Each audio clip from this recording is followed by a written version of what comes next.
खरं तर मला गुरुजींचा जेव्हा फोन आला, सकाळी निघालो मी 7 वाजता. खरं तर तुमच्या कार्यक्रमाला यायला निघालो. काल मुंबईवरनं उशिरा चंदननगरला येऊन मुक्काम केला आणि आळे फाट्याला बेले मार्गे आल्यानंतर आधी एक 10 मिनिट फक्त डुकला लागला आणि नारायणगावकडं ड्रायव्हरनं गाडी वळवायची, तर तो संगमनेरकडे अर्धा पाऊण तास पुढे गेल्यानंतर मी गुरुजींचा फोन येत होता, लवकर या. मी ड्रायव्हरला म्हटलं जरा फास्ट घे. त्यानं फास्ट संगमनेरपर्यंत गाडी घेऊन गेला. अर्ध्या तासानं डोळे उघडल्यानंतर लक्षात आलं की आयुष्यात फक्त वेग महत्त्वाचा नसतो, दिशाही महत्त्वाची असते. दिशा जर नसली तर वेगाचाही उपयोग होत नाही. आणि तुम्ही सगळीजण दिशा देणारी माणसं आहात. कितीतरी पिढ्यांना आजपर्यंत तुम्ही दिशा दिली आहे आणि यापुढेही तुम्ही ही दिशा देत राहणार आहात. काल युनेस्कोचा एक रिपोर्ट आपण सगळ्यांनी अहवाल वाचला असेल, ज्याच्यावरती गेले 2-3 दिवसापासून सातत्यानं चर्चा विचारमंथन सुरू आहे. आणि मोबाईलच्या जमान्यामध्ये, स्मार्टफोनच्या जमान्यामध्ये कितीही तंत्रज्ञान पुढं गेलं तर हे तंत्रज्ञान शिक्षकाची जागा कधीही भरून घेणार नाही.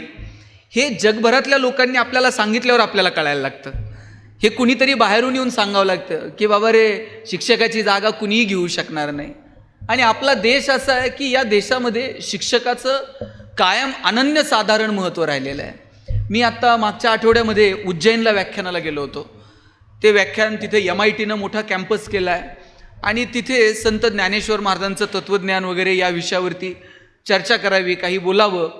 त्या व्याख्यानाच्या निमित्तानं मी तिथं गेलो आणि तिथे सांदीपनींचा आश्रम आहे, जिथे भगवान श्रीकृष्ण येऊन सांदीपनींच्या आश्रमामध्ये ज्यांनी शिक्षण घेतलं. मला हेवा वाटतो, ज्या कृष्णानं जगाला गीता सांगितली, ज्या कृष्णानं सांगितलेली गीता हजारो वर्ष पुढचे कितीतरी लोक त्याचा अभ्यास करतायत. अस्वस्थ असणाऱ्या अर्जुनाला खरं तर गीता सांगितली होती आणि त्याला शस्त्र उचलायला भाग पाडलं. जी गीता केवळ अर्जुनासाठी सांगितली, ती गीता तुमच्या माझ्यासारख्या कितीतरी सर्वसामान्यांसाठी आयुष्यभर प्रेरणा देणारी ठरली. त्या कृष्णालाही आयुष्यात वाटलं की आपण गुरुग्रही जाऊन शिकलं पाहिजे. ज्यानं जगाचं ज्ञान दिलं त्यालाही वाटावं की नाही, मी पण गुरुच्या ग्रही जाऊन शिकलं पाहिजे. इतकं गुरुचं महत्त्व आहे. नाहीतर कृष्ण म्हणू शकला असता सांदीपनींना, मला काही गरज नाही आहे, मला ऑलरेडी गीता सांगायची आहे, मला खूप कामं आहेत, माझा कोर्स काय असेल तो आटपून टाका, थोडी जास्त फी घ्या पण सर्टिफिकेट द्या. पण कृष्ण असलं करत नाही. सुदामा ज्या आश्रमात शिकतो त्याच आश्रमामध्ये कृष्ण शिकतो. वशिष्ठ मुनींकडे जाऊन रामालाही शिक्षण घ्यावं लागतं. अयोध्येचा राजा आहे दशरथ, त्यालाही वाटतं की आपल्या मुलांनी जाऊन शिकावं. ज्या ज्ञानेश्वर महाराजांनी ज्ञानेश्वरीसारखा महान ग्रंथ प्राकृतमध्ये तुमच्या माझ्यासमोर मांडला, त्या ज्ञानेश्वर महाराजांचे वडील विठ्ठलपंत, त्यांचे आजी आजोबा गोविंदपंत आणि मीराबाई, त्यांनाही वाटतं की विठ्ठलपंतांनी पैठणला जावं. पैठण हे त्या काळचं मोठं विद्यापीठ होतं, तिथे जाऊन शिक्षण घ्यावं. शिक्षणाचं महत्त्व कालही होतं, आजही आहे आणि उद्याही असणार आहे. हा तंत्रज्ञान बदलत राहील. काळ्या रंगाचा फळा होता, त्याच्यावरती पांढऱ्या रंगाच्या खडूनं लिहावं लागत होतं. आता कदाचित हिरव्या रंगाचे फळे येतील, त्याच्यानंतर पांढऱ्या रंगाचे फळे येतील, खडूची जागा कदाचित तुमचा पेन घेईल. तंत्रज्ञान बदलत राहील. सारून घ्यावं लागत होतं शाळांमध्ये. मुली शनिवारी शेण मुलं गोळा करायचे, वर्गातल्या मुली सारून घ्यायच्या, बाई त्यांना मदत करत होत्या. प्रत्येक गोष्टीमध्ये बदल होत चाललेत. इन्फ्रास्ट्रक्चर बदलेल, AC क्लासरूम येतील, मुलं आता तुमच्या बेंचेसवरती बसायला लागतील. इन्फ्रास्ट्रक्चर बदलेल, तंत्रज्ञान बदलेल, सिलॅबस बदलेल, शिक्षणाच्या पद्धतीमध्ये बदल होईल, पण शिक्षकाचं महत्त्व मात्र कायम तेच राहणार आहे. शिक्षकाचं महत्त्व कधीही कमी होणार नाही. मी तुम्हाला ते वऱ्हाड निघालं लंडनला नाटक माहीत असेल. जगभरात त्या नाटकाचे प्रयोग झाले आणि लक्ष्मण देशपांडेंनी जगभर प्रयोग केले. एका प्रयोगाला ते पत्नीसहित परदेशामध्ये गेले होते आणि तिकडून ज्यावेळेस ते निघाले, त्यांच्याकडे त्यांच्या प्रवासाची तिकिटाची हार्ड कॉपी त्यांच्याकडे नव्हती. आणि मग तिथे एअरपोर्टवर गेल्यानंतर त्यांना तो फॉर्म भरून द्यायला लावला. ठीक आहे, तुम्ही बसू शकाल प्लेनमध्ये, पण हा एक फॉर्म भरून द्या. आणि त्या फॉर्ममध्ये त्यांचं नाव, जन्मतारीख, अमुक, ह्या सगळ्या गोष्टी आणि तुम्ही काय करता हा एक ऑप्शन होता. आणि ज्यावेळेस त्यांनी लिहिलं आय एम अ टीचर, त्या माणसानं सांगितलं इट्स ओके, तुम्हाला फॉर्म भरायची गरज नाही आहे, तुम्ही शिक्षक आहात, तुम्ही जाऊ शकता. ते म्हटले आयुष्यात मला शिक्षक असण्याचा एवढा अभिमान कधीच वाटला नव्हता जेवढा मला जर्मनीवरून भारतातपर्यंत येण्यात वाटला. मी त्या विमानामध्ये असं आयटीत बसलो, yes I am a teacher, आणि काय रिस्पेक्ट आहे माझा. मला सांगितलं की तुम्ही फॉर्म भरायची गरज नाही, तुम्ही सन्मानानं बसू शकता. मी परत भारतात उतरलो. भारतात उतरल्यानंतर परत प्रोसेस सुरू झाली. त्यांनी मला फॉर्म भरायला सांगितला. मी त्यांना सांगतोय आय एम अ टीचर. ते म्हटले म्हणूनच भरा.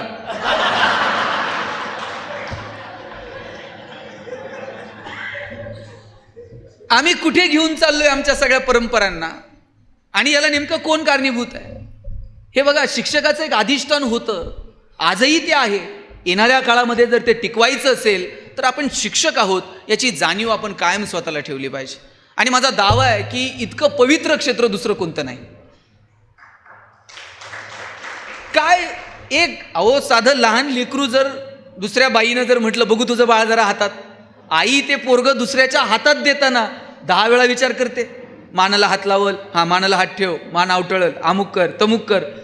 आपलं लेकरू 2 मिनिटासाठी कुणाच्या हातात द्यायचं असेल तर आई एवढा विचार करते. पण पालक त्याचं ते मूल तुमच्या स्वाधीन करतात, आणि त्यांना एक अपेक्षा असते की माझ्या पोराचं इथं कल्याण होणार आहे. आणि किती किती विश्वास आहे. स्वच्छता अभियानात मी काम केलंय. मला मॅपनं जरा इकडून फिरून आणलं. ह्या जुन्नरच्या रेस्ट हाऊसवर आम्ही 8-8 दिवस राहिलो. स्वच्छता अभियानामध्ये आनंद भंडारी साहेब इथे व्हिडिओ होते, आणि स्वच्छता अभियानामध्ये खूप काम केलं त्यावेळेला. आणि त्यावेळेस आम्ही शाळेत जाऊन सांगायचो की स्वच्छ राहिलं पाहिजे, मुलांना स्वच्छतेची सवय लावा. सचिन तेंडुलकरला गव्हर्नमेंटनं ब्रँड अँबॅसिडर केलं होतं. हात धुवा मोहीम आली होती. आम्ही त्या शाळेत जाऊन सांगायचो हात कसा धुवायचा. मग ते हात धुण्याच्या काही स्टेप होत्या, आणि मग स्वच्छतेचा संदेश तो आम्ही त्या शाळेमध्ये चिटकून यायचो.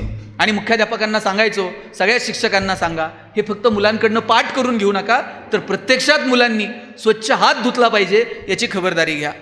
एक शिक्षिका होती, तिनं खूप मनावर घेतलं की नाही, हे नुसतं पाठ करून घ्यायचं नाही, मुलांनी प्रॅक्टिकली स्वच्छ राहिलं पाहिजे. त्या जेवणाच्या सुट्टीमध्ये त्या बाई बादली भरून आणायच्या, मग घेऊन यायच्या. जे हात धुत नाही त्याच्या हातावर स्वतः पाणी घालायच्या, हात धु. सगळा वर्ग आता हात धुवायला शिकलो होतं. पण गडबड अशी झाली, एकच पोरग हातच धुवायचं नाही. बाई म्हणायच्या सगळा वर्ग हात धुतोय, हे का धुत नाही? बाईंनी त्याच्या मागं लागून त्याला हात धुवायला शिकवलं. पण झालं असं, ते पोरग हात धुवायला शिकलं, हात धुवायचं आणि बाईंच्या पदरा लिहून हात पुसायचं. बाई म्हणल्या कुठून पस्तावा झाला, आणि याला मी हात धुवायला शिकवलं. त्या मुख्याध्यापकांकडे गेल्या आणि म्हटल्या, मी ते सगळ्या वर्गाला तुमच्या सूचनेनुसार हात धुवायला शिकवलंय, पण एक पोरग जरा डांबरट आहे, हात धुतंय आणि माझ्या पदरा लिहून पुसतंय. मुख्याध्यापक म्हटले, एक काम करा, काळजी करू नका, आपण त्याच्या आईला बोलू. दुसऱ्या दिवशी त्याच्या आईला बोलवलं आणि आईला विचारलं, का हो तुमचा मुलगा घरी स्वच्छ हात धुतो का? आई म्हटली, एरवी नव्हता धुत, पण 8 दिवस झाले जेवणाच्या अगोदर स्वच्छ हात धुत आहे. आणि विचारलं, पुसतो कुठे? तिथे काही नॅपकिन टॉवेल काही ठेवलेलं असतं किंवा त्याच्या खिशात रुमाल असतो का? आई म्हणली, कसलं नॅपकिन आणि कसलं टॉवेल, हात धुत आहे आणि माझ्या पदरा लिहून हात पुसत आहे. मुख्याध्यापकांनी विचारलं, आणखी काही बदल तुमच्या मुलात झालेत का? म्हणे, एक बदल झालाय. म्हणे, काय झालं? म्हणे, एरवी मी शेतावर जायला निघाले का कमरेला असा पदर खुचून जायचे, आंबाडा बांधून जायचे, केस कधी कधी विस्कटलेले असायचे. ते येत आहे म्हणते, आई पदर असा कमरेला नसतो खोचायचा. आमच्या बाई कशा पिन करून येतात, तशी पिन बिन करून तिकडं शेतावर गेलं पाहिजे. आणि असा आंबाडा बिंबाडा विस्कटलेले केस ठेवायचे नाही. आमच्या बाई कशा टापटीप वेणी बिनी करून येतात, तसं तू गेलं पाहिजे. मुख्याध्यापकांनी त्या बाईंना सांगितलं, बाई तुम्ही किती नशिबवान आहात, हे पोरगं घरी गेल्यानंतर त्याच्या आईमध्ये त्याच्या बाईंना बघतं आणि शाळेत आल्यानंतर त्याच्या बाईंमध्ये. याच्यापेक्षा काय पवित्र असू शकतं मला सांगावं? हे अधिष्ठान तुमचं कधीच कमी होणार नाहीये. तुम्ही चितळे मास्तर नावाचं प्रकरण वाचलंय का? पु ल देशपांडेंचं यूट्यूबवर सापडलं तर आहे का? इतकं सुंदर त्यांनी त्या चितळे मास्तरांचं वर्णन केलेलं आहे. आणि त्याच्या शेवटचा जो भाग आहे ना, शेवटच्या 2 मिनिटाचा, एखाद्या शिक्षकाला हळवं करून टाकेल असा तो भाग आहे. ते चितळे मास्तर रिटायर झाले आणि त्यांना छंद होता की मुलांकडनं वेगवेगळे नाटकाचे प्रयोग करून घ्यायचे, सांस्कृतिक कार्यक्रम बसवून घ्यायचे. आणि चितळे मास्तरांना वाटलं की एखादं छानसं सभागृह आपल्या शाळेत असलं पाहिजे. आणि मग रिटायरमेंट नंतर सुद्धा शाळेमध्ये सभागृह असावं म्हणून ते निधी संकलन करत फिरत होते. आणि त्यांच्या अनेक विद्यार्थी मुंबईमध्ये वेगवेगळ्या क्षेत्रामध्ये कार्यरत होते. कोण मंत्रालयात होतं, कोण कुठे होतं, आणि मग ते सगळ्या विद्यार्थ्यांना भेटत होते. आणि त्यांची सवय होती, वर्गात शिकवल्यानंतर वर्गात गेल्यानंतर ते चपला काढून ठेवायचे आणि मग शिकवायला सुरुवात करायची. आणि दुसऱ्या वर्गात जाताना चपला तिथंच ठेवून जायची. मग एखादं पोरगं ते चपला घ्यायचं आणि गुरुजींच्या मागं दुसऱ्या वर्गात घेऊन जायचं. गुरुजी म्हणायचे, अरे भरतानं 14 वर्ष रामाच्या पादुका सांभाळल्या, तुला माझ्या तासभर ठेवता आल्या नाही वर्गात. आणि असे चितळे मास्तरांचं वर्णन सुंदर पु ल देशपांडेंनी केलेलं आहे. आणि मग पुलं एका घरी जातात आणि त्याला सांगतात की असं असं आपण सुरू केलं आहे आणि मग तू त्याच्यासाठी काही मदत करशील का. एक दिवस त्या विद्यार्थ्याच्या घरी मुक्कामी थांबतात आणि मुक्कामी थांबल्यानंतर दुसऱ्या दिवशी जायला निघतात. नेहमीच्या सवयीप्रमाणे चितळे मास्तर वरच्या मजल्यावर तशाच चपला विसरून गाडीपर्यंत येतात. आणि मग विद्यार्थ्याच्या लक्षात येतं, मास्तर पुन्हा चपला विसरली. हा पळत पळत जातो, म्हणतो, मास्तर थांबा, मी चपला घेऊन येतो. वरती जाऊन बघतो, चपलांचा ढीग असतो. पण त्यानं शेवटचं वाक्य असं म्हटलंय पुलंनी, की त्या चपलांच्या ढिगातून विद्यार्थ्याला गुरुजींच्या चपला ओळखणं फारसं अवघड गेलं नाही. ज्या चपलेच्या टाचा सगळ्यात जास्त घासलेल्या होत्या त्याच गुरुजींच्या असल्या पाहिजेत. त्यानं त्या चपला उचलल्या आणि तो गुरुजींपर्यंत घेऊन आला. मी काय सांगू तुम्हाला शिक्षकाविषयी. आणि म्हणून तुम्ही शिक्षक आहात, तुम्ही अतिशय पवित्र क्षेत्रात काम करत आहात. आणि त्यात आता तुम्ही सहकारी पतसंस्थेचे चेअरमन, संचालक, सभासद, तुम्ही सहकारातही आहात. या देशाला जर चांगल्या पद्धतीनं गरिबी आणि श्रीमंतीची दरी जर मिटवायची असेल, इथे जर सर्वसामान्य माणसाला काही मदत करायची असेल, तर सहकार सोडून दुसरा पर्याय उपलब्ध नाही. 1923ला तुमची स्थापना आहे. 1904ला भारतामध्ये सहकाराचा कायदा आला आणि सहकाराचा कायदा भारतात येण्याच्या अगोदरपासून सहकार चळवळ भारतामध्ये रुजली गेलेली आहे. तुम्हाला गंमत सांगतो, ब्रिटिशांना मद्रासमध्ये काही शेतकऱ्यांना कर्ज द्यायचं होतं आणि ब्रिटिश कर्ज द्यायला घाबरत होते. त्यांना वाटायचं सिस्टीम अशी असली पाहिजे, पैसे त्यांचे आणि कर्जही त्यांचं. मग असं काही करता येईल का. मग फेडरिक निकोल्सन नावाचा एक अधिकारी होता. त्या अधिकाऱ्याला सांगितलं, तू जगाचा दौरा करून ये आणि अशी काहीतरी सिस्टीम आपण डेव्हलप करू की पैसे त्यांचे, कर्ज त्यांचे, ठेवी त्यांच्या. मग त्याला रायफेजन नावाची एक बँक सापडली जर्मनीमध्ये आणि त्यानं अहवाल दिला, रायफेजनच्या तत्वावरती आपण कॉपरेटिव्ह बँक भारतात सुरू करू. आणि फेडरिक निकोल्सनच्या अहवालानुसार पहिली बँक भारतामध्ये सहकारी तत्वावरती चालणारी मद्रासमध्ये सुरू करण्यात आली. नंतर मग सहकारी बँका, सहकारी पतसंस्था, सहकारी दूध संघ, अलीकडच्या काळात सहकारी हाऊसिंग सोसायट्या. 1948-49ला विठ्ठलराव विखे पाटलांनी सहकारी साखर कारखाना सुरू केला आणि मग सहकाराचं जाळं महाराष्ट्रभर पसरलं गेलं. आज पश्चिम महाराष्ट्र ज्या पद्धतीनं सधन आहे किंवा पश्चिम महाराष्ट्रामध्ये ज्या पद्धतीनं सहकाराचं जाळं निर्माण केलं, सहकारी साखर कारखाने आले, कारखान्यांच्या शाळा झाल्या, कॉलेज झाले, गोरगरिबाची पोरं शिकायला लागली, त्यांना सन्मान मिळाला, हे केवळ आणि केवळ सहकारामुळे. म्हणून सहकार हा केवळ संस्थांपुरता नव्हे, ती मानसिकता सुद्धा सहकाराची आपल्यामध्ये असली पाहिजे. आणि लक्षात ठेवा, आपण कुणीच मालक नाही आहोत, आपण ट्रस्टी आहोत, आपण सभासद आहोत. 1923ला कोण होतं पहिलं चेअरमन, त्याच्यानंतरचे मला 5-10 नावं सांगा, मागचे 5-10 संचालक चेअरमनची नावं. आपण ट्रस्टी आहोत. आपल्याला लोकांनी संधी दिली आहे, सांभाळायचं, असं काम करून दाखवायचं, पुढच्या पिढीला हेवा वाटला पाहिजे, अरे ते सभापती, संचालक मंडळ काय सुंदर काम करून दाखवलं. आपण आनंद घ्यायचा त्या पदाचा, टेन्शन घेऊन काम करायचं नाही. तुम्ही कितीही चांगलं काम केलं तर लोक नावं ठेवणार आहेत, वाईट केलं तरी नावं ठेवणार आहेत. चांगलं म्हणणारे पण आहेत आणि वाईट म्हणणारे आहेत, पण स्वतःच्या कामाचा स्वतःला हेवा वाटला पाहिजे. तुकोबा जायला निघाले आणि कुणीतरी विचारलं, तुकोबा काय मिळवलं तुम्ही तुमच्या आयुष्यामध्ये. तुकाराम महाराज म्हटले, कौतुक वाटे झाली या वेचाची. जगाला काय वाटेल मला माहित नाही, पण आम्ही जे वागलो आमचं आम्हाला मात्र कौतुक वाटतंय. आपलं आपल्याला सर कौतुक वाटलं पाहिजे, इतकं चांगलं काम आपण सहकारामध्ये केलं पाहिजे. आणि ते तुमचं ऑडिट कोणतं अ वर्ग आहे, ब वर्ग आहे, अ वर्ग ऑडिटचं आहे, हे तुमचं डिपार्टमेंट ऑडिट करल, तुमच्या परफॉर्मन्सचं ॲप्रायझल करल, विरोधक तुम्हाला सभेमध्ये जा विचारतील, हे सगळं चालू राहील. पण आपल्याला शांत झोप लागली पाहिजे. आम्ही 5 वर्षात जे केलं मनापासून सभासदांच्या कल्याणासाठी केलं, हा भाव कायम तुमच्या मनामध्ये तुम्हाला असला पाहिजे. मला कौतुक वाटतं. मी शिक्षकाचा मुलगा आहे, शिक्षकांशी माझा अतिशय जवळून संबंध आलेला. काल परवा नगरच्या सहकारी प्राथमिक सहकारी बँकेनं, शिक्षकांच्या बँकेनं सहकार मेळावा घेतला होता विखे साहेब वगैरे, मी त्या कार्यक्रमाला गेलो होतो. अनेक संस्थांशी जवळून संबंध आला. पण सभासदाला जर मृत्यू आला तर त्याला 30 लक्ष रुपये तुम्ही देता. म्हणजे एकीकडे कर्ज माफ करणं हे अनेक ठिकाणी आहे की सभासदाचं जर कर्ज असेल तर त्याला माफी, पण तो गेला तर त्याच्याविषयी कृतज्ञता बाळगून तुम्ही 30 लक्ष रुपये त्याला देता. याच्याबद्दल तुमचं कौतुक करावं तितकं कमी. त्या सभासदाचं योगदान, त्या सभासदाचं गेल्यानंतर त्याच्या कुटुंबावरती येणारी परिस्थिती, या सगळ्या गोष्टीचं आपण भान ठेवलं पाहिजे. आणि मी का म्हणतो माहिती आहे का, सहकाराची गरज आहे. कोणतेही वाद मिटवता येतील, पण गरिबी आणि श्रीमंती वाद जर सुरू झाला तर तो मात्र मिटवता येत नाही. त्यासाठी सहकारी चळवळ गरजेची आहे. आजपर्यंत तुम्ही अनेक अहवाल बघा, रॉयल कमिशनचा अहवाल बघा, गोरवाल समितीचा अहवाल बघा. प्रत्येक अहवालामध्ये सहकाराविषयी टिप्पणी करताना प्रत्येक समितीचं एकच म्हणणं आहे, अद्याप भारतामध्ये म्हणावी तशी सहकारी चळवळ रुजलेली नाही, परंतु ग्रामीण भारताच्या विकासासाठी सहकार सोडून दुसरा पर्याय नाही. हे प्रत्येक अहवालात आहे, प्रत्येकाला कळतंय सहकार गरजेचं आहे, पण अद्यापही म्हणावी तशी सहकारी चळवळ आपल्याकडे रुजली नाही. त्याची कारणं मी तुम्हाला सांगतो. आपल्याकडे सहकारी संस्था खरं तर म्हणजे तुमची प्राथमिक संस्था, तुमचे सगळे पगारदार सभासद आहेत, तुमचं वसुलीला तुम्हाला काही विशेष प्रयत्न करावे लागणार नाही, ते सगळं होणार आहे. तुमच्या संस्था ज्या ज्या पगारदार संस्था आहेत त्या फायद्यातच आहेत. पण गावातल्या सोसायटीचं बघा बरं तुम्ही, काय गंमत आहे. गावातली सोसायटी, निम्म्या सोसायटी अनिष्ट तफावतीत.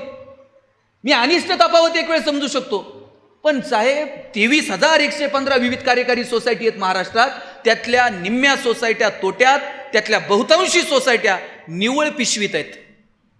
म्हणजे सोसायटी सापडायची म्हणलं तर सचिव सापडून आणावा लागतो, इकडून तिकडून सचिव सापडला तर त्याला पिशवी सापडावं लागते, मग पिशवीतून सोसायटी बाहेर येते. आणि त्या सोसायटीचा उपयोग काय? मार्केट कमिटीला मतदान, जिल्हा बँकेला मतदान, ठराव. बरं, त्यांच्याकडे सचिवाला पगार द्यायला पैसे नाहीत, पण इलेक्शन असं जोरात होतंय. खरं तर ती गावाच्या आर्थिक विकासाचा केंद्रबिंदू ठरायला पाहिजे होती, पण ती केवळ मतदानापुरती.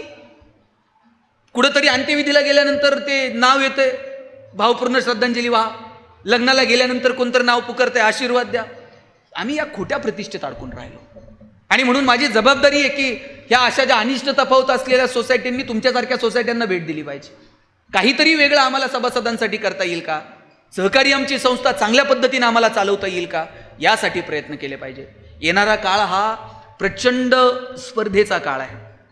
या स्पर्धेच्या काळात जर टिकायचं असेल, व्यावसायिकदृष्ट्या सहकारी संस्था म्हणून किंवा शिक्षक म्हणून विद्यार्थ्याच्या दृष्टीनं, जर येणाऱ्या काळात जर आपल्याला सगळ्यांना टिकायचं असेल तर आपल्याला तंत्रज्ञान आणि ज्ञानाच्या बाबतीत कायम अपडेटेड राहावं लागेल.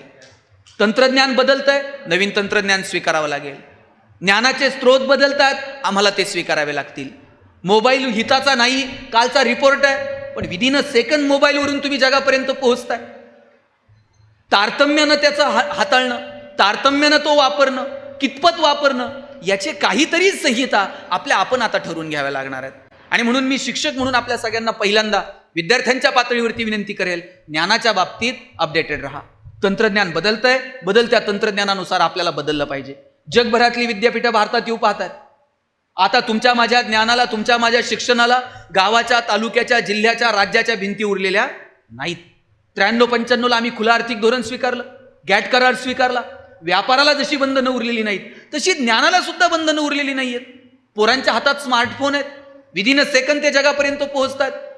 आणि म्हणून या पोरांच्या बरोबरीनं जर चालायचं असेल तर आम्हाला ज्ञानाच्या बाबतीमध्ये तारतम्यानं वागावं लागेल.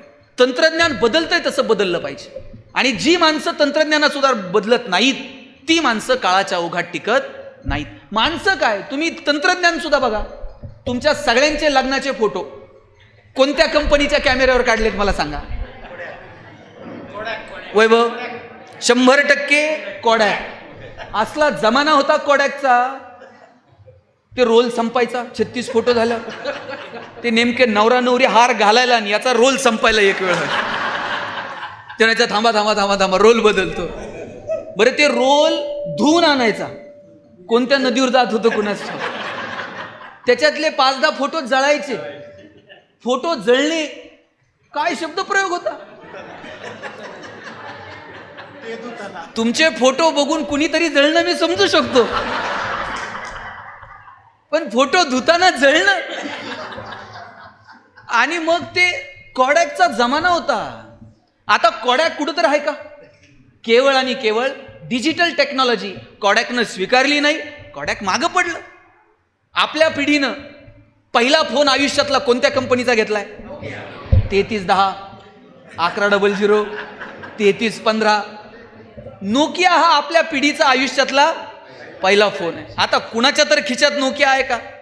असला तरी ते सेपरेट एक बॅटरी याची लवकर लो होते म्हणून ठेवलेला असू शकतो, नाहीतर आता कुणाकडेही नोकिया. अँड्रॉइड टेक्नॉलॉजी जर नोकियानं स्वीकारली असती तर आज नोकियाचा जमाना असता. नवीन तंत्रज्ञान नोकिया स्वीकारू शकलं नाही, काळाच्या मागे पडलं. तुम्ही टीव्ही बघता की नाही? बघता का? जाहिरात लागल्यावर काय करता? चॅनल बदलता. आपल्याला घाई असते, इकडचं काय चाललंय, लगेच आपल्याला दुसरा चॅनल लावायचा असतो. फक्त एकमेकांना रिमोट फेकून मारायचं राहिलेलं असतं. मी तर म्हणतो जाहिरात लागली ना, चॅनल बदलू नका, जाहिराती पहा. जाहिरातींमधून तुम्हाला कळतं की मार्केट कुठे चाललंय, मार्केटचे ट्रेंड कसे बदलत आहेत. हे बदल आपल्याला जाहिरातीतनं तर कळतात. मला आठवतंय सर, रविवारी मराठी पिक्चर लागायचा टीव्हीला. धूमधडाका, थरथराट, लक्ष्मीकांत बेर्डे, अशोक सराफ, महेश कोठारे यायचा असा हातावर हात मारत, ओ डॅम इट. आणि मध्ये एक जाहिरात लागायची, आठवते का बघा? लाइफ बॉय है जहा. आता गुरुजीची जाहिरात पाठ आहे, आपल्या सगळ्यांची ती जाहिरात पाठ आहे. लाइफ बॉयचा जमाना होता. लोक दुकानात जाऊन साबण द्या नव्हती म्हणत, लाइफ बॉय द्या म्हणायची. एवढी मोनोपोली होती लाइफ बॉयची. आणि लाइफ बॉयच्या जाहिरातीमध्ये फुटबॉल खेळणारी पोरं दाखवली होती. भारतात कधीतरी फुटबॉलची क्रेज होती का? भारतात जनरली क्रिकेटची क्रेज होती. पण लाइफ बॉयचा जमाना होता. कुणी विचारायचं त्यांना फुटबॉल खेळणारी पोरं का दाखवलीत? लाइफ बॉय आणल ते बाजारात विकलं जात होतं. लाल रंगाचा ठोकळा साबण होता. त्यानंतर लक्स मार्केटमध्ये आला. राजा हिंदुस्तानी पिक्चर एकदम हिट झालेला. करिश्मा कपूर एकदम फॉर्ममध्ये होती. लक्सनं करिश्मा कपूरला ब्रँड अँबॅसिडर केलं. आता लक्सनं करिश्माला ब्रँड अँबॅसिडर केलं, फुटबॉल खेळणाऱ्या पोरांकडे कोण बघतंय का? लक्सला कळलं की मार्केटला काय लागतंय. आता लाइफ बॉयनं सुद्धा ठरवलं, आपण सुद्धा काळ आणि वेळेनुसार बदललं पाहिजे. फुटबॉल खेळणाऱ्या पोरांकडे कोण बघायला तयार नाही. आणि मग आपण सुद्धा टार्गेट ऑडियन्स बदलला पाहिजे, टार्गेट ग्राहक बदलला पाहिजे. आणि मग त्यांनी ग्राहक कॉन्सन्ट्रेट केला, कॉलेजचे तरुण तरुणी. लाइफ बॉय गोल्ड नावाचा गुळगुळीत साबण बाजारात आणला आणि जाहिरात केली ती कॉलेजच्या एका मुलानं आणि मुलीनं. ते मुलगा असा गाडीवर ते दोघं चाललेले असतात. मुलगी उतरते, रागात निघून जाते. मुलगा विचारतो काय झालं? मुलगी म्हणते पसीने की बदबू से परेशान. मुलगा घरी जातो, लाइफ बॉय गोल्डनं आंघोळ करून येतो. लाइफ बॉयला कळलं आता ठोकळा फुटबॉल खेळणारा साबण उपयोगाचा नाही. आणि मागच्या 2 वर्षामध्ये कोरोनाच्या काळात एक तरी साबण असा होता का जो जाहिरात करत होता, आमचा साबण सुगंधी आहे, आमचा साबण वापरल्यानंतर तुम्ही गोरे व्हाल? असं कोणतं तरी साबण सांगत होता का? कोरोनाच्या काळात कुणाला गोरं व्हायचं पडलं होतं? प्रत्येक साबण एकच जाहिरात करत होता, 99.9% कीटाणू से मुक्ती. त्यांना कळलं होतं 2 वर्षात फक्त हेच सांगावं लागतंय, हात धु कीटाणू से मुक्ती. आणि साहेब मला मोतीचं अजून कळलेलं नाही.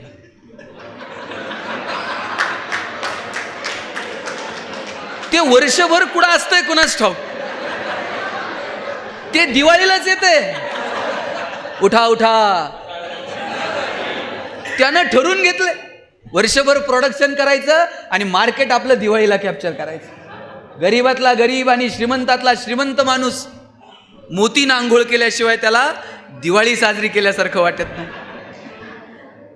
आणि हे सगळं जाहिरातींनी बिंबवलंय. हो, कधीतरी आपल्याला वाटलं होतं का आपण जन्माला आलो कधी सॅरेलॅक, कॉम्प्लॅन, बोर्नव्हिटा होतं का? मग आता प्रत्येक आईला वाटतंय पोराची हाईट वाढली पाहिजे, कॉम्प्लॅन द्या म्हणते. हे जाहिरातींनी बिंबवलं. मला वाटतं की तुमच्या हातात जी मुलं आहेत ना, यांना फक्त नोकरीसाठी तयार करू नका, केवळ त्यांना मार्कांसाठी तयार करू नका. त्यांना समाज कळला पाहिजे, समाजातले प्रश्न कळले पाहिजे, मार्केट कळलं पाहिजे, उद्योग व्यवसाय कळला पाहिजे, समाजकारण राजकारण कळलं पाहिजे. नागरिकशास्त्र फक्त 20 मार्कांसाठी पोरांना शिकू नका. त्यांना राज्यघटना समजली पाहिजे, त्यांना मूलभूत तत्व समजली पाहिजेत, त्यांना देश त्यांचा वाटला पाहिजे, त्यांना त्यांची माती त्यांची वाटली पाहिजे. नोकरी आणि उदरनिर्वाह एवढाच शिक्षणाचा अर्थ नाही, हे पहिल्यांदा आपण समजून घेतलं पाहिजे. आम्ही आमच्या पोरांना फक्त नोकऱ्यांसाठीच तयार करतोय. आता तर पद्धत आली आहे 11वी 12वी कॉलेजलाच जायचं नाही, क्लासला ॲडमिशन घ्यायचं. आईबापानं पण सांगितलेलं आहे प्रॅक्टिकल काय करायचं नाही. 11वी 12वी नीट GEE हे एका परीक्षेसाठी तुम्ही फक्त पोरं तयार करता. केवळ त्या गुणपत्रिकेला आलेली गुणांची सूज म्हणजे गुणवत्ता नाहीये. केवळ एका परीक्षेसाठी मुलांना तयार करू नका.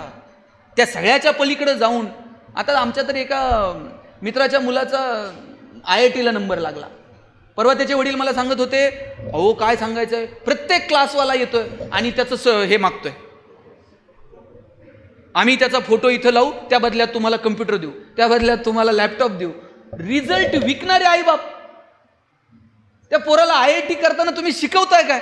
रिझल्ट जर 10-20 हजारासाठी जर तुम्ही एखाद्या क्लासला विकणार असाल, तुम्ही कोणत्या मानसिकतेत मुलांना घडवताय? माझी हात जोडून विनंती आहे सगळ्या शिक्षकांना, हा देश जर कुणाच्या हातात आहे ना तर तुमच्या हातात आहे. येणारी पिढी कशी घडवायची हे सर्वस्वी तुमच्या हातात आहे. आत्ता तुम्ही तुमच्या मुलांना स्वाभिमान शिकवा, आत्ता तुम्ही तुमच्या मुलांना उद्योग व्यवसाय व्यापार शिकवा, आत्ता तुम्ही तुमच्या मुलांना देशासाठी जगणं ह्या भावना तुम्ही तुमच्या लेकरांमध्ये निर्माण करा. ह्या भावना जर आपण त्यांच्यामध्ये निर्माण करू शकलो नाही, केवळ नोकरी नोकरी नोकरी, त्याला सांगून टाकलंय नोकरी नाही लागली तुझं लग्न पण होत नसतं. त्याच्या डोक्यात एकच नोकरी. आणि पोरं इतकी हुशार आहेत, लग्न झाल्यावर नोकरी सोडून देते, ते लग्न जमेपर्यंतच नोकरी करते.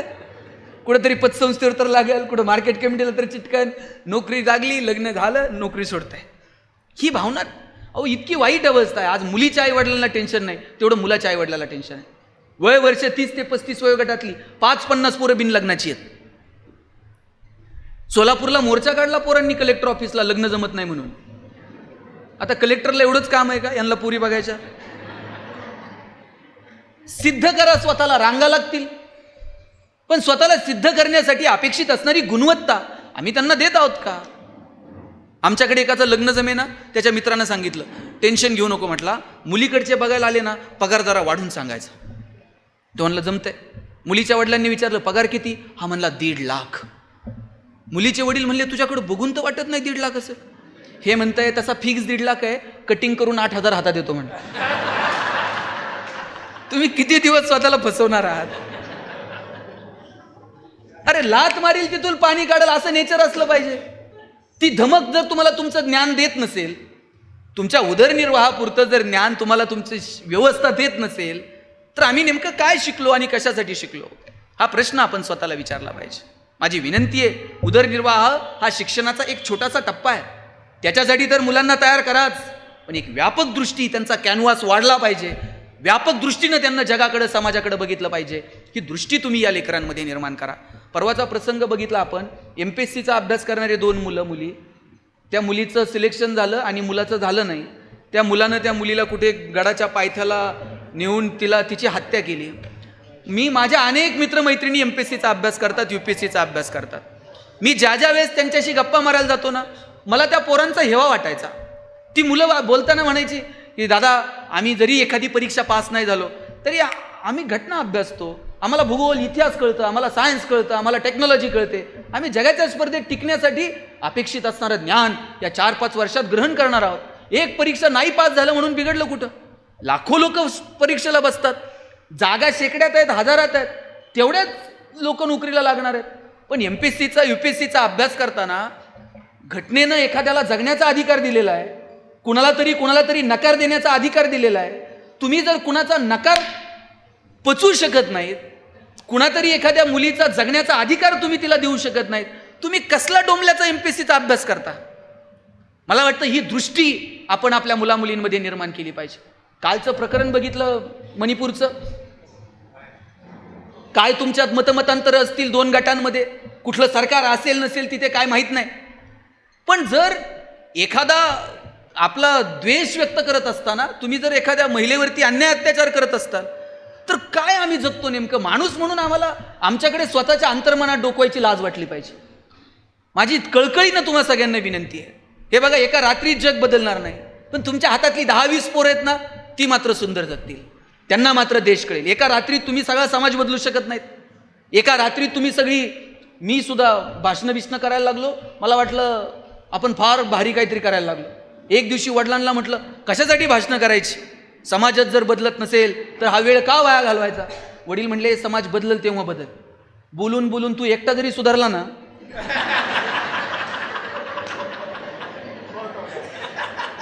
तरी आमच्या दृष्टीनं खूप मोठं झालं का.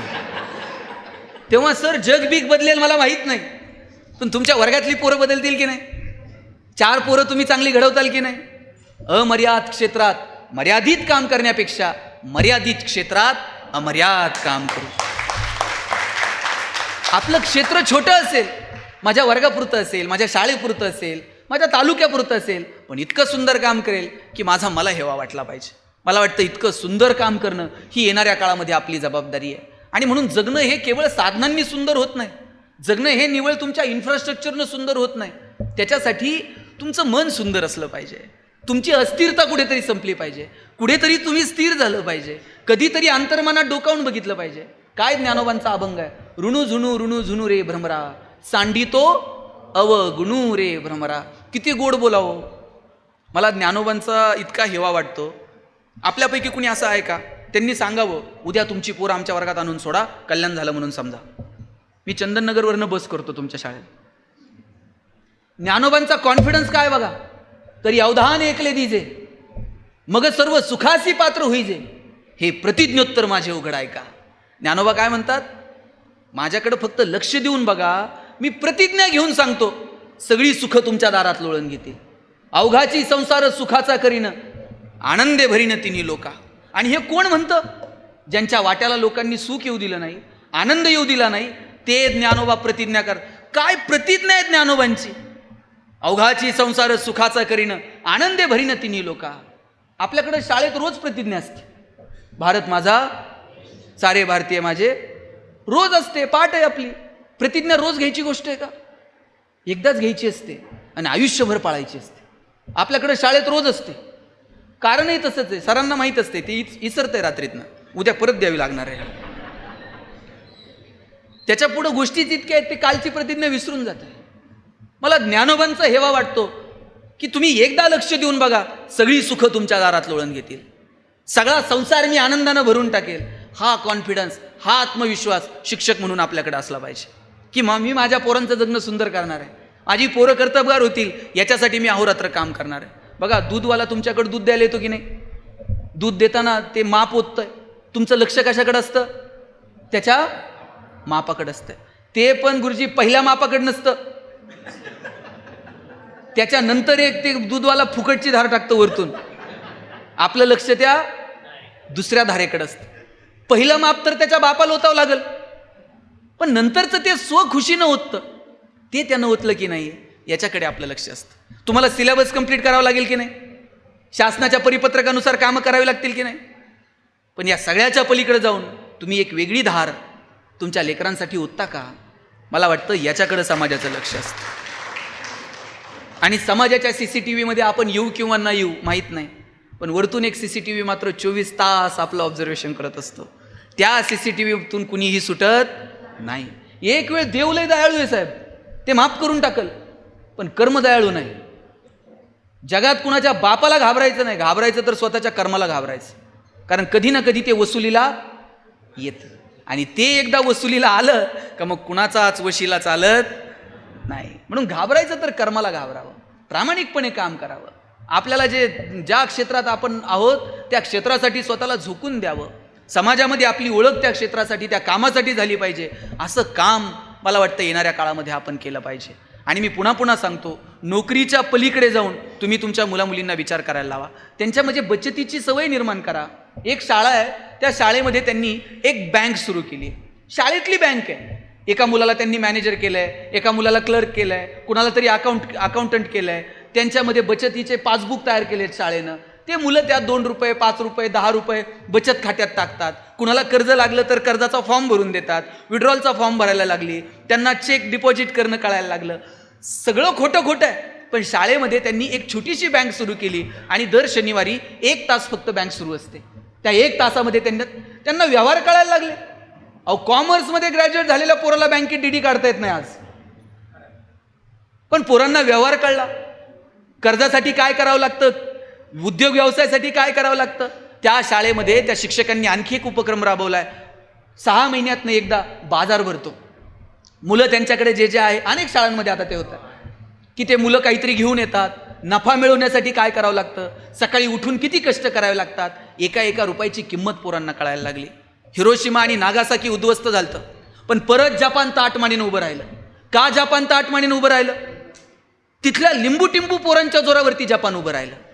त्या पोरांमध्ये उद्योजकता, व्यावसायिकता, देश निष्ठा हे नसानसात भरलंय त्यांच्या. मला वाटतं हे आम्हाला आमच्या लेकरांमध्ये निर्माण करावं लागेल. पोरांना उद्योग व्यापार कळला पाहिजे. मला सांगा, दुबईमध्ये काय होतं 84-85 पर्यंत? दुबईमध्ये फक्त तेलाचे पैसे होते. आज दुबई कुठे? जगातला सगळ्यात बिझिएस्ट एअरपोर्ट दुबई, जगातला सगळ्यात प्रॉफिएस्ट मॉल दुबई. तेलाचे पैसे होते, पण प्रॉपर वेनं तेलाचे पैसे युटिलाइज केले. आज जगात कुठल्या कुठे दुबई निघून गेलं. बुर्ज खलिफा म्हणून एक इमारत आहे, शेकडो मजले काही सेकंदात वर घेऊन जातात, खाली घेऊन येतात. लोक वर जाऊन खाली यायला हजारो रुपयाचं तिकीट काढतात. पर्यटनाच्या क्षेत्रात दुबई कुठच्या कुठे निघून गेलं. मग आम्ही आमच्या पोरांच्या समोर पर्यटन हा व्यवसाय म्हणून का ठेवू शकत नाहीत? जगभरातल्या लोकांना वाटलं पाहिजे शिवाजी राजांचं जन्मस्थळ आहे जुन्नर, आपण केलं पाहिजे. त्याच्यासाठी आवश्यक ती प्रमोशन, आवश्यक त्या ॲडव्हर्टायझिंगच्या स्ट्रॅटेजीज आम्ही वापरल्या पाहिजेत. मी जेजुरीला गेलो होतो. 2-4 पोरं जेजुरी गडाचे फोटो काढत होते. म्हटलं काय करता रे पोरांनो फोटो काढून? ते पोरगं मला म्हणते, दादा किती दिवस बॅनर लावायचे, चलो दुबईन चलो सिंगापूर. म्हटलं मग? म्हणलं मी दुबईत बॅनर लावणार आहे, चलो जेजुरी. दुबईतली लोक जेजुरीत आणतो का नाही बघा म्हटलं. आणि म्हटलं ते येतील, तू करणार काय? काय नाही म्हणला, खालून वर गडावर त्यांना पाय घेऊन जाणार आणि एकदा का ते घामाघूम झाले मग त्यांना लेक्चर देणार किती कॅलरीज बर्न झाल्या. आणि रात्री म्हणला 2-2 हजार रुपये तिकीट काढून त्यांना जागरण गोंधळ ऐकायला लावतो का नाही बघा म्हटलं. हे आलं पाहिजे मुलांमध्ये. उद्योग व्यवसायाचे अनेक ऑप्शन आपण पोरांच्या समोर ठेवले पाहिजेत. कधीतरी गावातला एखादा साधा किराणा दुकानदार असेल त्याला शाळेत बोलवा, त्याच्याबरोबर मुलांचे इंटरॅक्शन करून घ्या. सुरुवातीला व्यवसाय केला, 5 डबे आणून मांडले होते, किती भांडवल लागलं, कुठून पैसे उपलब्ध केले, बँकेनं तुला कधी कर्ज दिलं, कर्ज देण्यासाठी तुला काय करावं लागलं, तुझा व्यवहार नीट ठेवावा लागला, सिबिल रेकॉर्ड नीट ठेवाल, हे पोरांना आत्तापासून सांगा. जिद्द बिद्द व्यवसायात लागते, पण रेकॉर्ड पण लागतं, व्यवहार पण नीट लागतो. आजच्या जमान्यामध्ये कोणता माणूस चांगला असा प्रश्न जर मला कोणी विचारला, या जातीतला, त्या धर्मातला, या गावातला, त्या देशातला, साबझूट. ज्याचा व्यवहार चांगला तो आजच्या जमान्यातला माणूस चांगला. तुकोबांनी सांगितलं, जोडून या धन उत्तम व्यवहारे. आमचा व्यवहार उत्तम असला पाहिजे. आणि माझे वडील तर मला सांगतात, वाईट मार्गाने मिळवलेलं धन म्हणजे प्रेतावरची फुलं आहेत, हसूही देत नाहीत आणि रडूही देत नाहीत. चांगल्या मार्गाने जेवढं कमवता येईल तेवढं कमवायचं आणि त्याचा आनंद घ्यायचा. काहींकडे ढिगा नाही, पण आनंद घ्यायला वेळ नाही. इतके बिझी काय करायचं मला कळत नाही. परवा एक जण मला म्हटलं, श्वास घ्यायला वेळ नाही. म्हणलं सोडून दे, जगायचंय कशासाठी? श्वास घ्यायला जर वेळ नसेल तर. ढिगानं पैसे आहेत पण आनंद नाही. ते सेव्हिंग करणार, FD करणार, अमुक करणार, तमुक करणार, प्लॉट घेणार, कुठलं तरी LICचा एजंट होणार, काही करणार. पैशाला पैसे कमवा, पुरुषार्थ आहे, पैसे कमवायला कोण नाही, पण त्याचा आनंद पण घ्या. आमच्याकडे एक जण इतके पैसे आहेत त्याच्याकडं पण आनंद नाही, आणि त्याच्या घरातले शिपाई हसत हसत येते आणि हे कायम टेन्शनमध्ये तोंड बारीक करू. याला एक दिवशी वाईट वाटलं, म्हटला एवढे पैसे आहेत आपल्याकडे आनंद नाही. यानं बॅग भरली पैशाची आणि सगळी पैशाची बॅग घेऊन दुकानात गेला आणि दुकानदाराला म्हणला, अख्खी बॅग तुम्हाला ठेवा पण थोडा आनंद द्या म्हणले. दुकानदार म्हणला, आनंद विकत मिळत नाही बाबा. त्यांना तुमच्या दुकानात नसेल, दुसऱ्या दुकानात गेला. सगळ्या दुकानं पार पाडली, एकाही दुकानात आनंद विकत मिळला नाही. शेवटी एका महाराजांकडे गेला आणि म्हणला, महाराज अख्खी बॅग ठेवा आनंद द्या. महाराज म्हणले काय बॅगमध्ये? पैसे आहेत म्हटला. आणि चैन उघड. पठ्ठ्यानं चैन उघडली. आज सगळ्या 2-2 हजाराच्या नोटा. महाराज म्हणले हरकत नाही, 30 सप्टेंबरपर्यंत चालतात म्हटले. महाराज म्हणले आनंद पाहिजे? म्हणले हो. चैन लाव. चैन लावली बॅगची. डोळे झाक.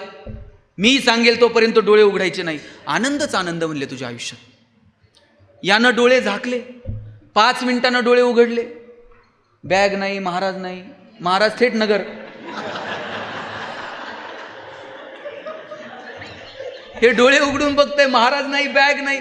इकडं तिकडं पळायला लागला, आरडाओरडा करायला लागला. महाराज गेले, बॅग घेऊन गेले. रस्त्यानं जाणाऱ्या लोकांना विचारायचं महाराज बघितले का? लोक हसायची. म्हणला हे सगळं गाव महाराजाला सामील आहे, सगळ्यांनी मिळून मला फसवलंय म्हणला. शेवटी रडत रडत एका झाडाच्या खाली जाऊन बसला आणि रडता रडता त्याची नजर रस्त्याच्या पलीकडे गेली. रस्त्याच्या पलीकडे एक झाड होतं आणि त्या झाडाच्या खाली त्याला त्याची बॅग दिसली. बॅग दिसल्याबरोबर पळतच गेला. बॅग उचलली. बॅग उचलल्याबरोबर पहिल्यांदा काय केलं असेल त्यानं? चैन उघडली. चैन उघडून बघताय, पैसे जसेच्या तसे, एक नोट खालीवर नाही. चैन लावली. बॅग अशी छातीला कवटाळली आणि म्हटला एवढा आनंद मला माझ्या आयुष्यात कधी झाला नव्हता. झाडाच्या मागे लपलेले महाराज बाहेर आले आणि म्हणले तुला हेच तर पाहिजे होतं, तू कुठे शोधत होता? आपण इकडे तिकडे आनंद शोधत राहतो. आनंद आत आहे, अंतर्मनात आहे. आणि हे सगळ्यांना माहिती आहे. आपल्याला माहित नाही का हो, साधनं ही माणसाचं आयुष्य सोपं करतील, सुलभ करतील, सुखी करतीलच असं? केवळ साधनांवरती जर सुख असतं, केवळ पैशांवर जर सुख असतं, जगातली सगळी श्रीमंत माणसं सुखी झाली असती आणि गरिबाच्या वाट्याला सुख आलंच नसतं. पण तसं नाही आहे. साधनांनी माणसाचं आयुष्य सोपं होईल, सुलभ होईल, पण सुखी होईलच याची खात्री नाही. आणि हे सगळ्यांना माहिती आहे. सुख इकडं तिकडं नाही आहे, ते अंतर्मनात आहे. पण तरी सुद्धा माणूस अंतर्मनात डोकावत नाही. ते इकडं तिकडंच बघल, इकडं मिळतंय का, तिकडं मिळतंय का. तो बाहेर शोधत बसतो पण आत डोकावत नाही. आणि त्याचं कारण आहे माणूस घाबरतो. त्याला असं वाटतं इथं नाही मिळालं तर तिथं जाईन, पंढरपूरला नाही तर बालाजीला जाईल, बालाजीला नाही तर महाकालला जाईल, महाकालला नाही तर वैष्णोदेवीला जाईल, तिथं नाही तर फॉरेनला सिंगापूरला जाईल, सिंगापूरला नाही तर दुबईला जाईल. ते बाहेर शोधत बसतो, इथं नाही तर तिथं, तिथं नाही तर इथं. त्याला माहित आहे बाहेर ऑप्शन आहेत, पण आज सापडलं नाही तर मग मात्र ऑप्शन नाही. ते घाबरतो आज सापडलं नाही तर काय, आणि म्हणून तो अंतर्मनात डोकवायचं धाडस करत नाही. एक रेल्वेनं प्रवास करणारा माणूस होता. उतरला प्लॅटफॉर्मवरती आणि टीसीनं त्याला पकडलं आणि टीसीनं विचारलं तिकीट कुठे आहे? त्यानं पॅन्टच्या खिशात, उजव्या खिशात बघितलं, डाव्या खिशात बघितलं, मागच्या खिशांमध्ये बघितलं. परत परत तेच खिसे उलटे पालटे करून बघत होता. 10 वेळा त्यानं सगळे खिसे बघितले, पण वरच्या खिशाकडे काय बघितलं नाही. ते शेजारचा एक माणूस म्हणला सगळे खिसे पॅन्टचे बघतात, जरा शर्टच्या खिशात बघा. ते म्हणला मला माहिती आहे. तिथं नाही सापडलं मग संपलंच की म्हणला सगळं. तिथं सापडलं नाही तर दुसरं ऑप्शन नाही, म्हणून तिथं बघायचं नाही. माणसाची गफलत तिथे आहे. त्याला माहित आहे अंतर्मनात आहे, पण सापडलं नाही तर काय, ह्या प्रश्नचिन्हासाठी तो इकडे तिकडे शोधत बसतो. म्हणून आपल्याला तो जसा कळतो ना तसा हा पण कळला पाहिजे. तुम्ही बघा, ज्ञानोबांनी हरिपाठ सांगितला. हरिपाठामध्ये एक ध्रुवपद आहे, तो हा विठ्ठल बरवा, तो हा माधव बरवा. किती गोड आहे सगळा हरिपाठ. हरिपाठातलं ध्रुवपद आहे, तो हा विठ्ठल, तो हा माधव. ध्रुवपद कशाला म्हणतो आपण? जे आढळ आहे, 27-28 अभंगांमधलं हे ध्रुवपद आढळ आहे. तो हा आपण असं म्हणतो, तो हा विठ्ठल बरवा. पण तो आणि हा हे 2 शब्द आहेत. तो आणि हा एकमेकांपेक्षा वेगळा नाही. तुम्हाला तो कळलाय, आता हा कळणं गरजेचं आहे. आणि नुसता हा कळून पण उपयोग नाही, तोही कळला पाहिजे. कमरेवर हात देऊन उभा असणारा विटेवरचा पांडुरंग आणि आपल्या हृदयात असणारा एकमेकांपेक्षा वेगळा नाही. तुम्हाला तो कळला नाही तर हा कळणार नाही, आणि हा कळला नाही तर तो उमगणार नाही. तो चुकला तर हा चुकतो. म्हणून तो आणि हा दोन्हीही समजून घेतले पाहिजे. तुम्हाला समजेल असं आता जास्त वेळ घेत नाही, एक 5 मिनिट घेतो शेवटचे. एक दृष्टांत सांगतो, तुम्हाला पटेल असा. एक शेतकरी होता. व्यापाऱ्याकडे जायचा, 1 किलो साखर विकर काहीतरी घेऊन यायचा आणि त्याच्या बदल्यामध्ये त्याला 1 किलो लोणी द्यायचा. 9-10 वर्ष दोघांचा व्यवहार चालू होता. कधीही व्यापाऱ्यानं शेतकऱ्याकडनं लोणी मोजून घेतलं नाही. 9-10 वर्षानंतर त्याला वाटलं आपण फार आंधळा विश्वास याच्यावर ठेवतोय, आपण कधीच लोणी मोजून घेत नाही, आज आपण लोणी मोजलं पाहिजे. त्यानं लोणी मोजलं आणि ते 900 ग्रॅम भरलं. आता मात्र ह्याला चिडचिड झाली. 10 वर्षाचा हिशोब करता किती लोणी कमी आलं. हा साखर घ्यायला आला आणि यानं विचारलं, तुझ्यावर विश्वास ठेवला, कधी माफ केलं नाही आणि तू 900 ग्रॅम लोणी देतो, आता इथून पुढं आपला व्यवहार बंद. शेतकरी व्यापाऱ्याला म्हणला, साहेब आम्ही सामान्य माणसं आहोत, आम्हाला फार व्यवहार कळत नाही. माझ्याकडं म्हणला तराजू आहे, माप नाही. तुम्ही घेतलेली दिलेली साखर एका पारड्यात ठेवतो,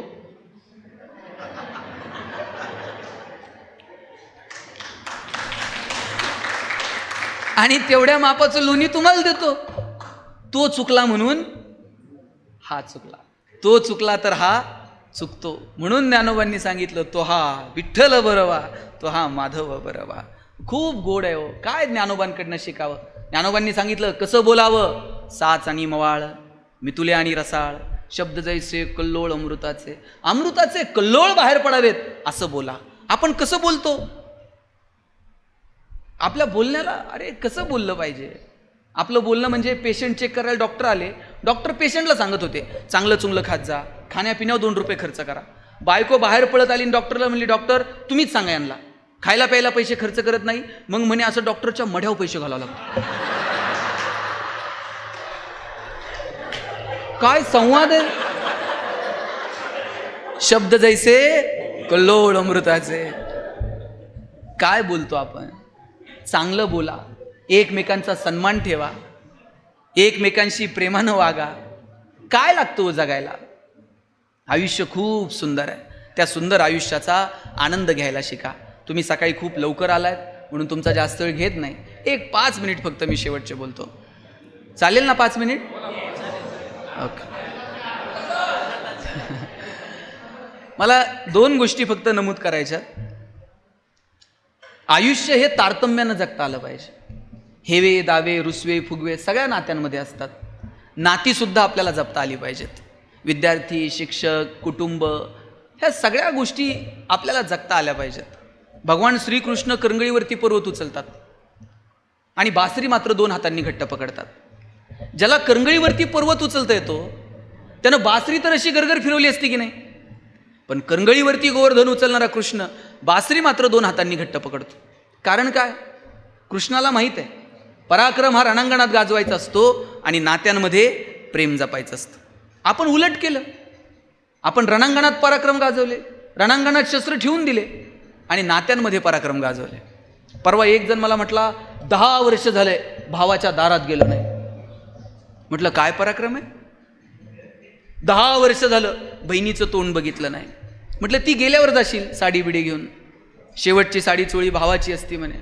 तिला कळतं का भाऊ आलाय रडतोय, शेवटची साडी चोळी घेऊन आलाय. गेल्यानंतर कितीही कौतुक केलं त्या माणसाचं, त्याच्या कानापर्यंत पोहोचतं का.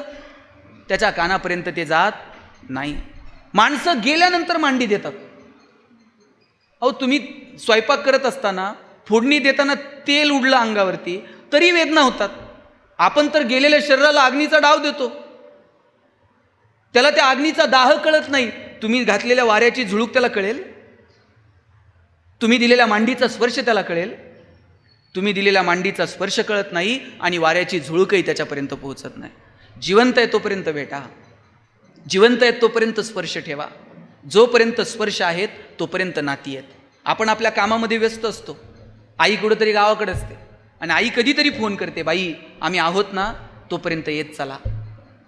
जेव्हा आई असं म्हणेल आम्ही आहोत तोपर्यंत येत चला, तेव्हा हातातली कामं बाजूला ठेवा आणि भेटून घ्या. नंतर ना स्पर्श ना आठवणी, फक्त आठवणी ना सहवास. आणि ही नाती काय प्रेम आहे नात्यांमधलं. अहो ज्ञानोबांना आणि त्यांच्या भावंडांना माणूस म्हणून जगायचा अधिकार मिळावा म्हणून आईबापांनी स्वतःचा देहत्याग केला. याच्यापेक्षा काय प्रेम असतं मला सांगा आई वडिलांचं. आणि म्हणून ज्यांच्याकडे म्हातारी माणसं घरात आहेत त्यांनी ती जपली पाहिजे. तुम्ही आजही आता धोंड्याचा महिना आता जावंच लागते. आजही किती लगबग आहे, 10 वर्ष झाली लग्नाला, 20 वर्ष झाली, तरी म्हातारीला वाटतंय जावा यायला पाहिजे, लेक आली पाहिजे. तुम्ही जाऊन बघा, ती दारात पळत येते, लंगडत लंगडत दारात येईल, तुमच्या गालावरून हात फिरवेल, भाकरीचा तुकडा ओवाळून टाकेल, पाणी ओवाळून टाकेल, गालावरती तिचे ओठ लावेल. काय मजा आहे त्या स्पर्शामध्ये आईच्या. लेकुराचे हित वाहे माऊलीचे चित्त, ऐसी कळवळ्याची जाती करी लाभा विन प्रीती. आणि आईचं जेवढं प्रेम आहे, माझं तर म्हणणं आहे, बापाचं पोरावर जेवढं प्रेम असतं ना, त्याच्यात थोडं तर जास्त प्रेम बापाचं त्याच्या पोरीवर असतं. ज्या दिवशी मुलगी जन्माला येते त्या दिवशी बापाच्या मनात 2 विचार चमकून जातात. एक मुलीचं लग्न आणि दुसरं मुलीचं शिक्षण. 1 रुपया बाप बाजूला काढून ठेवतो. स्वतः फाटलेली तुटलेली चप्पल घालल, पोरीला मात्र चांगले शूज घेऊन देईल. स्वतः फाटलेलं बनियन घालल, पण पोरीला मात्र चांगला ड्रेस घेऊन देईल. बाप स्वतः सायकलवर कामाला जाईल MIDCत, पण पोरीला मात्र कॉलेजला जायला गाडी घेऊन देईल, बसचा पास काढून देईल, तिच्या हॉस्टेलची फी भरल. पोरीच्या लग्नात तर बाप असा फेटाबिटा घालून मिरवत असतो. बापाची मान अशी उंच असते. कन्यादान झालं ना, कितीही मोठा बाप असला तरी मान खाली घालतो. पोरीचा हात जावायच्या हातात देतो आणि सांगतो, तळ हाताच्या फोडाप्रमाणे जपली, सांभाळून घ्या.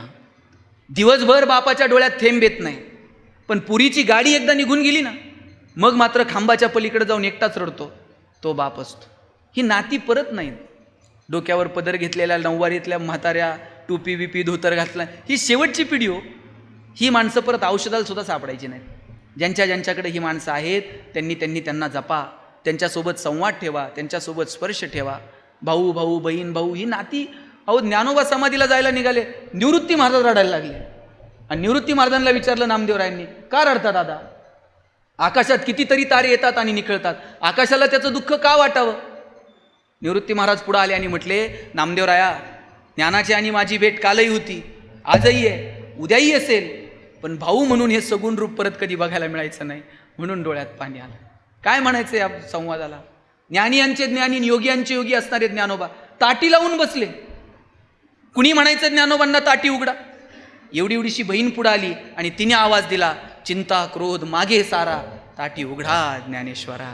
अहो, बहिणीनं आवाज दिला म्हणून भावानं ताटी उघडली आणि ज्ञानाचा हा प्रपंच आपल्या समोर आला. ही नात्यांमधली मजा नाही? हा नात्यांमधला आनंद नाही?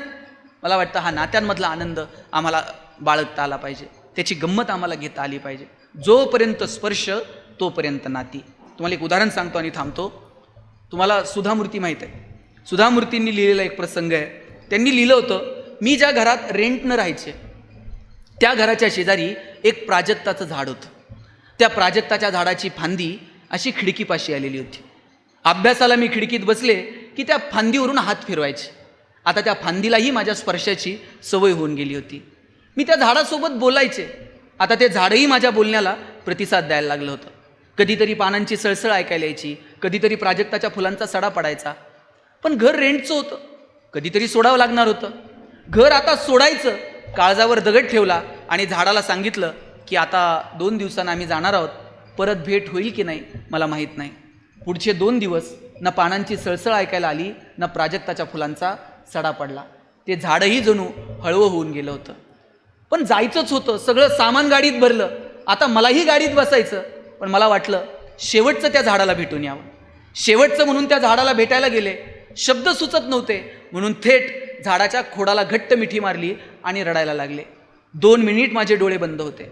गच्च झालेले डोळे 2 मिनिटांनी उघडले आणि बघते तर काय, बाजूला प्राजक्ताच्या फुलांचा सडा पडलेला होता.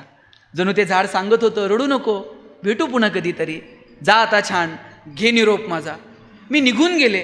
1-2 वर्षांनी मी पुन्हा त्या गावात आले आणि कुणाला तरी विचारलं, का हो, आमच्या जुन्या घराच्या शेजारी एक प्राजक्ताचं झाड होतं, ते अजून आहे का? तेव्हा कुणीतरी म्हटलं, झाड तसंच आहे, फक्त खिडकीपाशी आलेली फांदी मात्र सुकून गेली. जोपर्यंत स्पर्श आहेत तोपर्यंत नाती आहेत. ज्या दिवशी स्पर्श संपले त्या दिवशी नाती संपली. म्हणून तो स्पर्श, त्या स्पर्शातली मजा, त्यातलं ते पावित्र्य आपण कायम जपण्याचा प्रयत्न येणाऱ्या काळात केला पाहिजे. आणि घरामध्ये म्हातारी माणसं असली पाहिजेत, वडीलधारी माणसं असली पाहिजेत. आपल्या मुलांना ज्ञानोबा तुकोबा आपण समजून सांगितले पाहिजेत. आपल्या पोरांना संविधान आपण समजून सांगितलं पाहिजे. एक चांगला माणूस म्हणून आपल्याला आपल्या लेकरांना घडवता येईल का, याच्यासाठी प्रयत्न करा. शेवटचं एक उदाहरण सांगतो आणि थांबतो. मी परवाच वाचलं. मला असं का वाटतं माहिती आहे का, घरात म्हातारी माणसं असली पाहिजेत. आजोबा, आजी, नातू, आता ही शेवटची पिढी असं आहे ज्यांच्याकडे काही नाती शिल्लक आहेत. आता येणाऱ्या पिढीला मावशी मिळणार नाही, चुलता मिळणार नाही. आपल्याकडं म्हण होती, आई मरो आणि आता मावशी नाही. पोरं बापाकडे हट्ट करत नव्हती, तेवढं चुलत्याकडे करायची. बापाला म्हणायला घाबरायची. मग चुलता कुठंतरी नोकरीला असणार, मग त्या चुलत्याला फोन करणार, नाना गावाला येताना हे आणा, तात्या ते घेऊन या. चुलताही त्याच्या हट्ट, पोरांचे हट्ट पुरवत नाही तेवढे चुलते पुतण्यांचे हट्ट पुरवत होते. एकच जण नोकरीला लागायचा, बाकीचे दोघं तिघं गावाकडे शेतीला असायचे. मग जे नोकरीला लागले त्याची कायम सोसायटी. माझ्या वडिलांची सोसायटी रिटायरमेंट नंतरही भरावं लागली. जबाबदाऱ्या स्वीकारत होती ही माणसं. तुमची पिढी अशी आहे की ज्यांना जबाबदाऱ्या स्वीकारण्यामध्ये आनंद वाटत होता. आता आम्हाला जबाबदाऱ्याच काय आहेत? आम्हाला ना बहिणींची लग्न करायची, ना आम्हाला भावांचं कुणाचं शिक्षण बघायचं आहे. आम्हाला एकच फ्लॅट घ्यायचं आहे पुण्यात, त्याचंच कर्ज कर्ज कर्ज कर्ज, हप्ते हप्ते हप्ते हप्ते हप्ते हप्ते. एकच गाडी घ्यायची, गाडी गाडी गाडी गाडी. अहो ही पिढी, यांनी भावांना पाईपलाईन करून दे, कोणाला शेती घेऊन दे, बहिणींची लग्न कर, बहिणींच्या पोरांची शिक्षण कर. पैसे, पगार किती किती पगार होता गुरुजी नोकरी? पहिला पगार किती होता? हां, 200-500 रुपयांनी नोकऱ्या सुरू झाल्या. आता माझे वडील मुख्याध्यापक म्हणून रिटायर झाले, 15,000 रुपये पगार होता. 7वा वेतन आयोग नव्हता. आता पेन्शन 30,000 असेल त्यांना. या लोकांकडे पैसेच नव्हते, पण आनंदी होती ही माणसं. इथून जर बायको कधी म्हणली, आता नारायणगावहून जर बायको कधी म्हणली ना, चला जुन्नरला जाऊ, किल्ल्यावर जाऊन येऊ, गाड्या नव्हत्या आपल्याकडं. मित्राची गाडी घ्यायची, त्याच्यात निम्म रॉकेल निम्म पेट्रोल. निम्म्या रस्त्यात आल्यावर गाडीतलं पेट्रोल संपणार, मग गुरुजींनी गाडी वाकडी करायची, टाकीत फुकायचं. टाकीत फुंकणं हा प्रकार फक्त भारतात आहे.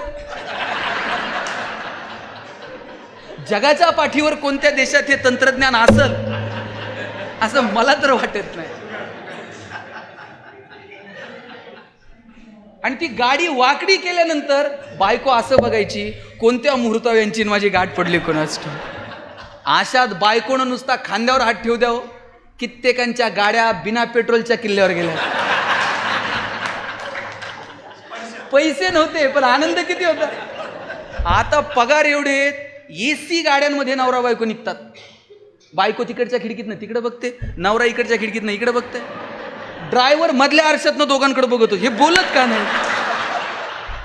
त्यांना अडचण काय?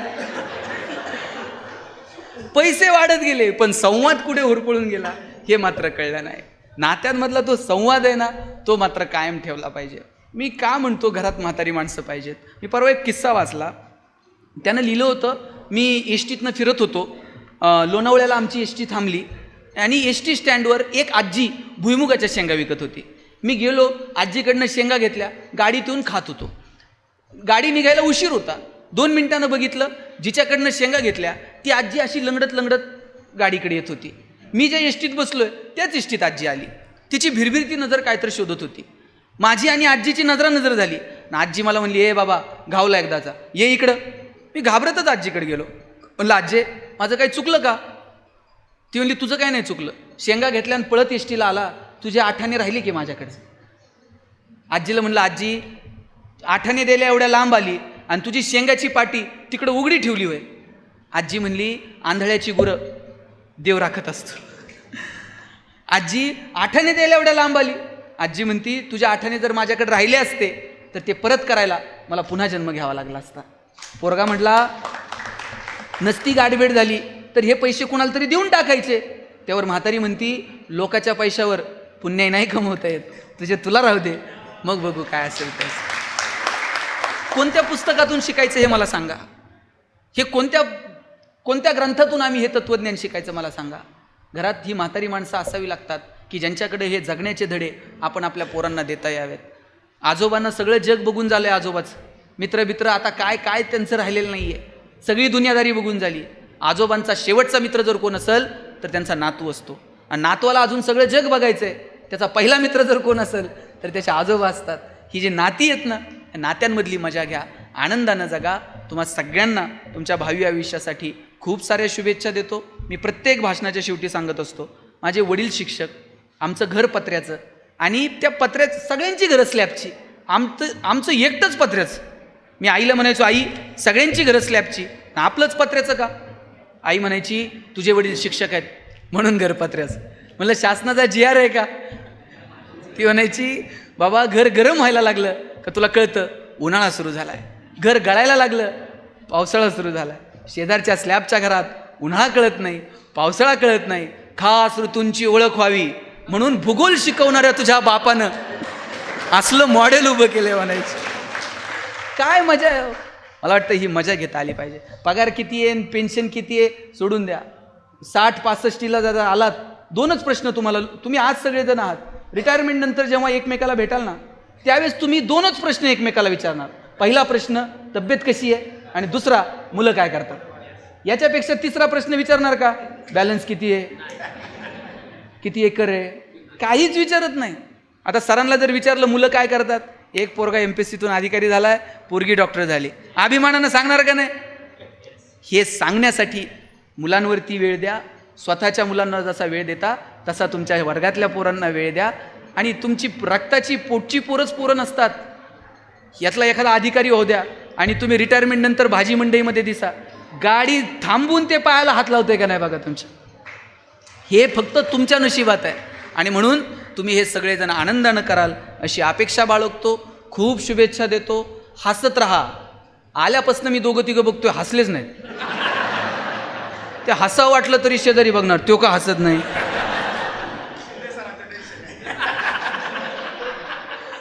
तुम्ही ठरवलंय का ह्या पॅनलच्या लोकांनी हसायचं, यांनी तुझ्याकडे रागानं बघायचं? बरं, हसायला काय पैसे लागतात का? माणसाला, जनावरांना आजी हसता येते का?